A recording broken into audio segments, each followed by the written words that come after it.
சட்டமன்ற தேர்தலில் வந்து நம்ம 7 சட்டமன்ற தொகுதிகளிலுமே கிட்டத்தட்ட 2301 வாக்குச்சாவடிகள் இருக்கு. ஸோ இதுல வந்து பார்த்தோம்னா 16,72,075 பேர் வந்து வாக்காளர்களாக பதிவு செய்யப்பட்டு ஸோ அவர்களை எல்லாமே 100% வந்து வாக்குரிமை வந்து செலுத்தப்பட வேண்டும் அப்படிங்கறத வச்சுட்டு நிறைய ஸ்வீப் ஆக்டிவிட்டிஸ் வந்து இந்த தேர்தல் ஆணையம் ஒவ்வொரு கேட்டகரிக்கு ஏற்ற மாதிரி குறிப்பா முதல் தலைமுறை பட்டதாரிகளுக்கு அவர்களுக்கான விழிப்புணர்வு ஆக்டிவிட்டிஸ் நிறைய இப்ப பிளான் பண்ணி இன்னைக்கு பேரணி இந்த மாவட்ட தேர்தல் அதிகாரிங்கிற முறையில என்னுடைய நேரடியா என்னோட பர்சனல் ரெக்வஸ்டிங் லெட்டர் அஞ்சல் அட்டை வந்து அவங்களுக்கு கொடுத்திருக்கோம். அதே போல மாற்றுத்திறனாளிகள் சுமார் வந்து நம்ம இதுவரைக்கும் ஒரு 18,000 பேர் வந்து மாற்றுத்திறனாளிகளா தங்களை அடையாளப்படுத்திக் கொண்டு நம்ம ரோல்ல இருக்காங்க. சோ அவர்களுக்கான அடிப்படை வசதிகள் வந்து பார்த்தோம்னா இந்திய தேர்தல் ஆணையத்தினுடைய சக்ஷம் ஆப் அப்படிங்கிறது ஒன்னு இருக்கு.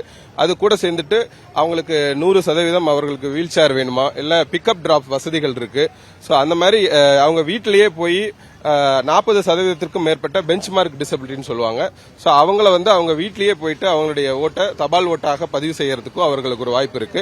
சோ அதனால மாற்றுத்திறனாளிகள் எந்த ஒரு மாற்றுத்திறனாளியும் மிஸ் பண்ணாம அவர்களுக்கான வாக்குரிமையை எளிமையாக அவர்கள் செலுத்துவதற்கு ஏற்ப அடிப்படை வசதிகள் வந்து செஞ்சிருக்கோம். அது மட்டும் இல்லாம AMF வசதிகள் சொல்லக்கூடிய அஷ்யூர்டு மினிமம் ஃபெசிலிட்டி எல்லா பூத்லயுமே ஒரு ரேம்பா இருக்கட்டும், ஒரு ட்ரிங்கிங் வாட்டர் ஃபெசிலிட்டியா இருக்கட்டும், கழிப்பறை வசதிகளாக இருந்தாலும் சரி, சோ ஒரு நல்ல எலக்ட்ரிக்கல் ஃபெசிலிட்டிஸ் எல்லாமே வந்து நம்ம உறுதி செஞ்சிருக்கோம்.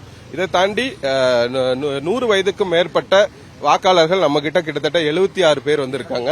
அவர்களையும் வந்து அவருடைய இல்லங்களுக்கே சென்று அவருடைய வாக்க வந்து பெறணும், போஸ்டல் பேலட் மூலமா பெறுவதற்கான விண்ணப்பங்கள் வந்து கொடுத்திருக்கோம்.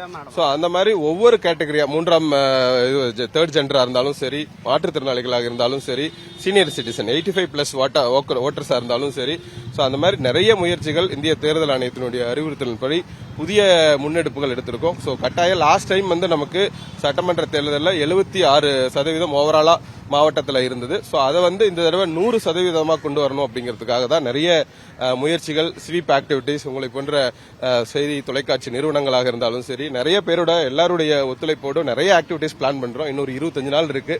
சோ அதனால அந்த ஆக்டிவிட்டிஸ் எல்லாம் இன்டென்சிஃபை பண்ணியிருக்கோம். சோ தட் நம்ம 100% வந்து வாக்குறுதியை என்ஷூர் பண்ணிக்கலாம்.